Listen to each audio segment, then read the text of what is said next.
Apreciados oyentes, muy buenos días. Esto es Reflexiones Matinales, Llave de David. Nos llena de gozo estar nuevamente juntos en esta mañana, dispuestos a escuchar la santa palabra del Altísimo. Con un mismo deseo, oremos para que su amado Hijo nos ilumine y como cada mañana nos permita contar con su sabiduría, entendimiento y comprensión. Para el mensaje preparado para hoy, que titulamos La fe de Malaquías. El texto bíblico lo encontramos en Malaquías 1:1, que dice: Profecía de la palabra de Yahweh contra Israel, por medio de Malaquías. La profecía de Malaquías, un siglo más tarde, presenta una escena lúgubre de decadencia espiritual progresiva. Los exiliados habían regresado de la tierra de su cautiverio a la tierra de promisión, pero en su corazón permanecían en el lejano país de la desobediencia y el olvido de Yahweh. Este incumplimiento del propósito divino era muy evidente en días de Malaquías. En realidad, las cosas habían llegado a un punto tal que aún los sacerdotes menospreciaban el culto y el servicio a Yahweh y estaban hastiados de la religión. Yahweh, por su parte, estaba cansado de su infidelidad y de ninguna manera podía aceptar su culto y su servicio. Aunque en la práctica el pacto se había anulado por negligencia, Yahweh seguía tolerando misericordiosamente a su pueblo extraviado. Yahweh comisionó al profeta Malaquías para que diera un severo mensaje de amonestación que recordara a los judíos lo que habían sido antes como nación, y los instara a volver a Yahweh y reconocer los requisitos del pacto. 8 veces bondadosa y pacientemente, el Señor se dirige al pueblo y a sus dirigentes religiosos, llamándoles la atención a un aspecto tras otro de su apostasía. Y 8 veces, impacientemente, ellos rehúsan reconocer imperfección alguna. El mensaje de Malaquías es particularmente apropiado para la iglesia de hoy y es comparable al mensaje para la Odisea de Apocalipsis 3, del 14 al 22.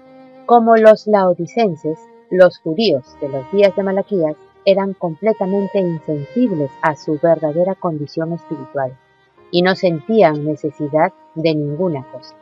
Eran pobres en lo que atañe al tesoro celestial, ciegos en cuanto a sus errores y desnudos o desprovistos del carácter perfecto de Yahshua el Mesías. Como el hombre de la parábola que no tenía vestido de bodas, estaban delante del Rey del Universo, despreciando el vestido de la justicia divina, y se contentaban con sus propios harapos morales. El paciente esfuerzo de Yahweh para conseguir que los israelitas reconocieran sus errores del pasado, junto con la negación cada vez más vehemente de parte del pueblo de haber cometido equivocación alguna.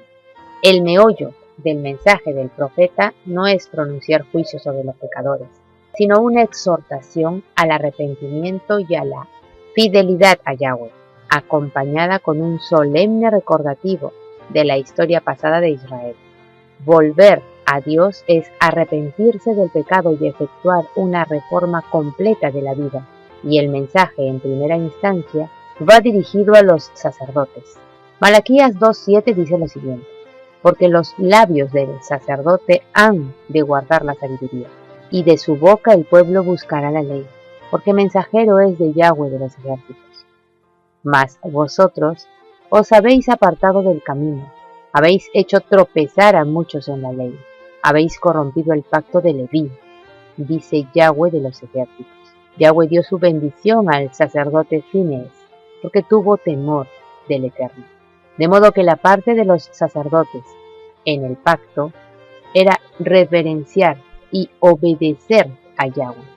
Mediante su profeta ahora, el Eterno se esforzaba por renovar su pacto glorioso con los sacerdotes de los días de Malaquías, los que, debido a su impiedad, se habían convertido en viles y bajos ante todo el pueblo. Todo el conjunto de la enseñanza o instrucción divina correspondía a los sacerdotes enseñar más con el testimonio personal de cada uno. Nuestro Padre Celestial nos muestra que Él tenía el propósito de que los sacerdotes fueran dirigentes espirituales, tanto por precepto como por ejemplo. Es decir, debían preservar o custodiar el conocimiento. Eran los caudillos religiosos de la nación, y sin embargo, su ejemplo era para el pueblo un modelo de desobediencia. El pueblo tenía el derecho de esperar que los sacerdotes le dieran la debida instrucción en asuntos espirituales, tanto por precepto como por ejemplo, esos sacerdotes habían descarriado a muchos. De ese modo habían corrompido el pacto de Leví, debido a la conducta de los sacerdotes, que deshonraba y causaba oprobio al culto divino. Era tan solo natural que el pueblo los despreciara. La hipocresía es uno de los pecados más viles. ¿Cuál es el pacto de Leví? Números 25, del 11 al 13 dice: Fines, hijo de Eleazar, hijo del sacerdote Aarón, ha hecho apartar mi furor de los hijos de Israel, llevado de celo entre ellos, por lo cual yo no he consumido en mi celo a los hijos de Israel. Por tanto, diles: he aquí, yo establezco mi pacto de paz con él, y tendrá él y su descendencia después de él el pacto del sacerdocio perpetuo. Por cuanto tuvo celo por Yahweh e hizo expiación por los hijos de Israel. Finalmente el profeta Malaquías termina con esta solemne amonestación.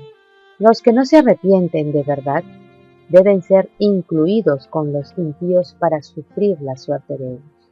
Sin embargo, Malaquías presenta un mensaje de esperanza, pues el mismo Dios que destruye a los culpables trae eterna salvación para los arrepentidos. El mensaje del Eterno hará volver el corazón de los padres hacia los hijos, y el corazón de los hijos hacia los padres. Y el sublime compromiso para los creyentes fieles, seguidores del Mesías, para preparar la segunda venida del Hijo del Altísimo en gloria y majestad. Amén. Apreciados oyentes, que Yahweh nos bendiga. Disfrutemos de este día. Hasta mañana.